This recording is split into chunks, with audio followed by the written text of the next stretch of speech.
रोजगार अगर बीजेपी देती तो विदेशों में जाने का क्या युवकों को शौक था कि विदेशों में जाके वो धक्के खा रहे हैं, तो इसी देश में रहते। और अगर मनोहर लाल खट्टर ने काम किए होते तो उसको स्टार प्रचारक बनवा दो हरियाणा में। यहाँ पर चाहे मोदी जी आ जियो या खट्टर साहब आ जियो, अब गवर्नमेंट जी कांग्रेस की आनी है अब की बार। सरकार कांग्रेस की आने लग रही है तो नौजवान है, जो पब्लिक है वो बहुत समझदार है कि राज में अगर राज का आदमी ने राज में बनाओगे तो तभी तो काम होंगे, और विपक्ष का बना दिया तो सरपंच बराबर काम भी नहीं कर सकता। इनेलो का तो नाम ही नहीं है, इनेलो का तो नरवाना हल्के में, इनेलो का कहाँ वजूद है? इनेलो की तो कोई सीट ही नहीं आएगी हरियाणा में। पंजाब वाला बॉर्डर पे है ईबी बैरिकेड लाके ना, और हरियाणा पंजाब को भी बांट रखा है, दोनों को हिंदुस्तान और पाकिस्तान का बॉर्डर बना दिया।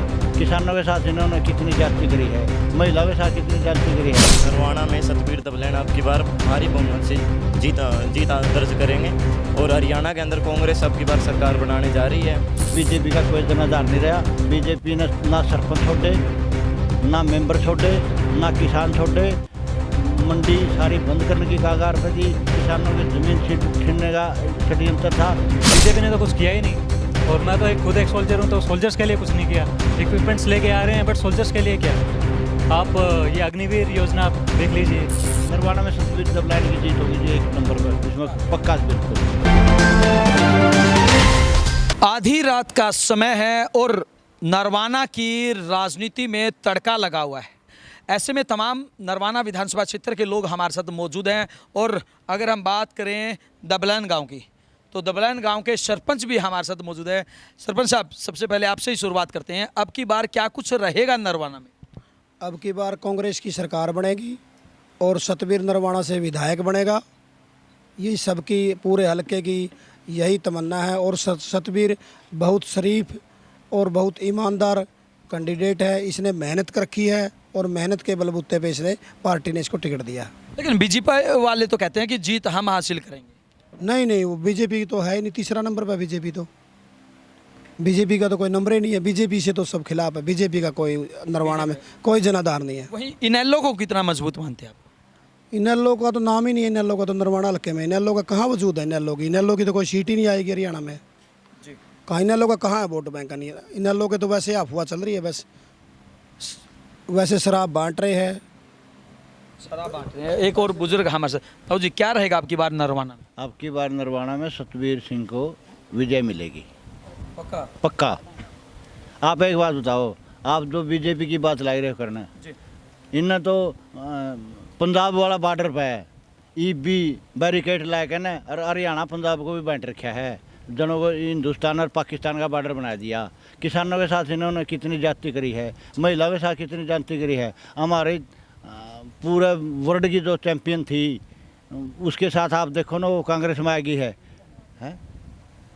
तो मेरा कहने का मतलब ये है कि बीजेपी का कोई जनाधार नहीं रहा। बीजेपी ने ना सरपंच छोड़े, ना मेंबर छोड़े, ना किसान छोड़े, मंडी सारी बंद करने की कागार पे थी, किसानों की ज़मीन छीनने का षड्यंत्र था, सारा ठेकेदारी पे दे दी, और कहेगा हमने रोज़गार दिए हैं MA PhD बच्चे, और उन्हें देगा 10,000 रुपया लोन, बोला पकौड़े चले लो, और हमने रोज़गार दे दिया। क्या इसका नाम रोज़गार है? तो अब क्या लगता है नरवाना में क्या रहेगा? नरवाना में सतबीर दबलेन की जीत होगी जी एक नंबर पर, इसमें पक्का बिल्कुल। कुछ युवा साथी भी हमारे साथ मौजूद है, भाई क्या रहेगा नरवाना में आपकी बार? नरवाना में सतबीर दबलेन अब की बार भारी बहुमत से जीत दर्ज करेंगे, और हरियाणा के अंदर कांग्रेस अब की बार सरकार बनाने जा रही है। और युवा के तौर पर भी पिछली 5 साल में कोई नौकरियां नहीं निकली है, तो युवा के तौर पे युवा भी कांग्रेस के साथ ही हैं। अब की बार सारे मिलके कांग्रेस को वोट देंगे और भारी बहुमत से सरकार बनाएंगे। युवा कांग्रेस के साथ है, सब क्या रहेगा नरवाना में? सर सतबीर दबलेन ही जीतेंगे, 100% है ये तो, क्योंकि उन्होंने बीजेपी वालों ने तो ऐसी पॉलिसी युवाओं के लिए क्रिएट की हैं कि बस पूछो ही मत। उनकी ये जो CET पॉलिसी है वो इतनी बेकार है कि युवा तो मतलब बिल्कुल ख़त्म ही कर दिए। सर उसमें कमी है। हाँ, पेपर भी लीक हो जाते हैं, फिर वहाँ पर रिजर्वेशन की पॉलिसी भी उन्होंने पता नहीं कैसे कर रखी है, और वहीं पे फिर 4 गुना वाड़ा लगाया है, तो बिल्कुल ही गलत है। युवाओं को बोलते हैं बीजेपी वाले बिना पर्ची बिना खर्ची के रोजगार दे रहे, ये सब झूठ बोल रहे हैं, और ये एक बेवकूफ़ बनाने वाली बात है। खर्ची पर्ची जो चलती है वो यूँ भी नहीं बताएगा खर्ची पर्ची चलती है, और वैसे इतनी ज़्यादा पहले भी नहीं चलती थी। युवाओं के लिए नौकरियां तो निकाल ही नहीं रहे, ये कौशल रोजगार के अंदर भर्ती किया अभी पीछे से, तो कोई खास नौकरियां नहीं निकली, सारी सरकारी नौकरियां अभी पेंडिंग है जो हुड्डा सरकार आने के बाद ही निकलेगी। लेकिन बीजेपी वाले तो कहते हैं कि हमने युवाओं की बल्ले बल्ले कर दी। बीजेपी वाले तो अपना वोट बैंक बनाने के लिए कहते हैं जी, बाकी युवाओं के लिए कांग्रेस सरकार ने जितना किया है उतना कोई गवर्नमेंट ने नहीं किया हरियाणा के अंदर। ये तमाम युवा बोल रहे हैं कि कांग्रेस ने, अच्छा क्या रहेगा युवाओं का रुझान किधर? युवाओं का 100% रुझान कांग्रेस की ओर है। देखो बीजेपी ने तो कुछ किया ही नहीं, और मैं तो खुद एक सोल्जर हूँ, तो सोल्जर्स के लिए कुछ नहीं किया। इक्विपमेंट्स लेके आ रहे हैं बट सोल्जर्स के लिए क्या?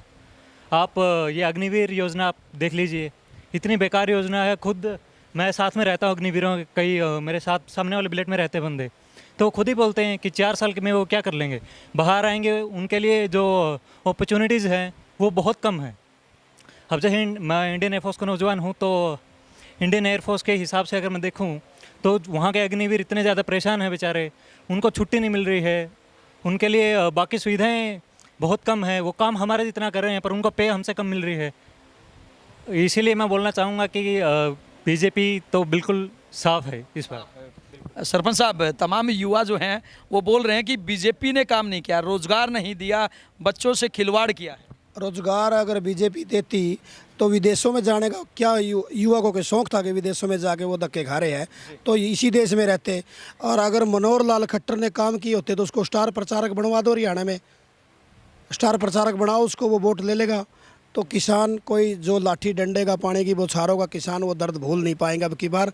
और जो नरवाना की इलेक्शन कैंपेन में जो आज धनौदा पहली बार सतबीर दबलैन ने और शीतल धनौदा ने जो आज धनौदा में भरपूर समर्थन मिला है, प्यार मिला है, एक तरफा प्रोग्राम मिला, आज 40 से 50 प्रोग्राम धनौदा गांव में हुए हैं, उससे लगता है कि सतबीर की 40 से 50 हज़ार वोटों से जीत होगी। लेकिन भाई साहब एक बात और सबसे अहम आती है, सतबीर दबलैन जो है वो सुरजेवाला गुट से है, जबकि हरियाणा में भूपेंद्र सिंह हुड्डा और दीपेंद्र हुड्डा की पकड़ ज़्यादा है। ऐसा कहते हैं कि उनमें से मुख्यमंत्री बनेगा। तो फिर क्या ये धड़ों में जो बंटना है, या ये कहें कि सारे एक मिलके चुनाव लड़ेंगे? हाँ जी, सभी एक मिल के चुनाव लड़ेंगे जी, इसमें कोई वो नहीं है। गवर्नमेंट कांग्रेस की आनी है जी, ये तो उन्होंने राहुल गांधी जियों ने तय करना है सीएम कौन बनेगा। रणदीप जी बनेंगे, हुड्डा साहब बनेंगे, दीपेंद्र जी कौन बनेंगे जी। बाकी जो बीजेपी का वोट बैंक है ना, बीजेपी से इसलिए नफरत है जी, जो फार्मर प्रोटेस्ट हुआ था उसमें 750 जवान शहीद हुए, वो फार्मर शहीद हुए थे जी, तो वो उनका बहुत ही गलत वो है जी। और दूसरा ये जी, मैं भी खुद बीटेक कराया हुआ हूँ, मेरे साथ वाले सारे बच्चे कोई पीएन लगा हुआ है, कोई कुछ लगा हुआ। बीटेक करने वाले लड़कियों को भी अगर जो पीएन लगना है तो एसडीओ एक्शन ये कौन बनेगा जी। तो बिल्कुल ही एजुकेशन जीरो है जी जो बीजेपी गवर्नमेंट में है। यहाँ पर चाहे मोदी जी आ जियो या खट्टर साहब आ जियो, अब गवर्नमेंट जी कांग्रेस की आनी है अब की बार जी। और तो तय तो राहुल गांधी जी को करना भी सीएम कौन होंगे, रणदीप जी होंगे, हुड्डा साहब होंगे जी। थैंक जी। ये मुद्दा आपको नहीं लगता कि समस्या पैदा करेगा? नहीं, कोई समस्या नहीं। नरवाना में दीपेंद्र हुड्डा के 2 प्रोग्राम आ चुके हैं, दीपेंद्र खुद रैली करेंगे, 2 प्रोग्राम करेंगे नरवाना में। ऐसा कुछ नहीं है, कोई पार्टीबाजी नहीं है और सब एक है। सब एक है। बाबूजी ये कहते हैं कि ये सतबीर दबलैन जो है ये सुरजेवाला गुट से है, तो कहीं कोई दिक्कत तो नहीं आई? कांग्रेस पार्टी में गुट नाम की कोई चीज़ नहीं है, लेकिन हर हमारा चाहता है कि भाई मैं ऊंचा बढ़ूं। ऐसा कौन आदमी है जो नीचे गिरना चाहता है? ये तो अपनी अपनी बात है, उसमें कोई बात नहीं है कि किसी की मतलब मन की वो है कि भाई मैं भी ऊंचा बढ़ूं। कोई मिनिस्टर बनना चाहता है, कोई मुख्यमंत्री बनना चाहता है, लेकिन मुख्यमंत्री तो एक बनेगा।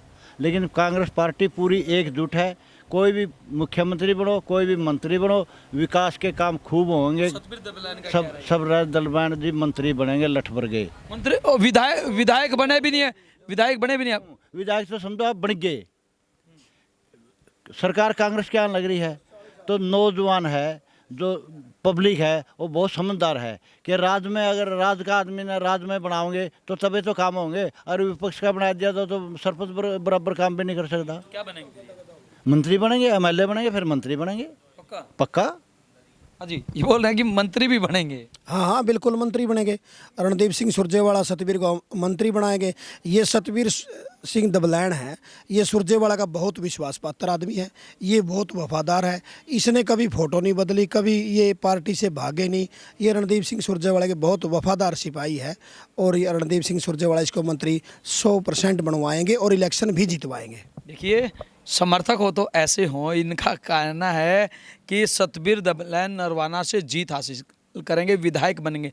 इतना ही नहीं, इन्होंने तो ये भी कह दिया कि विधायक ही नहीं बल्कि वो मंत्री बनेंगे और हर हाल में बनेंगे। हालांकि ये तो चुनाव परिणाम के बाद ही पता चलेगा कि आखिरकार किसके सिर पर चौधर का ताज सजता है और किसको मंत्री पद मिलता है। बहरहाल एक बात तो तय है कि अब की बार नरवाना की जनता कुछ अलग मिजाज में है, कुछ अलग मूड में है।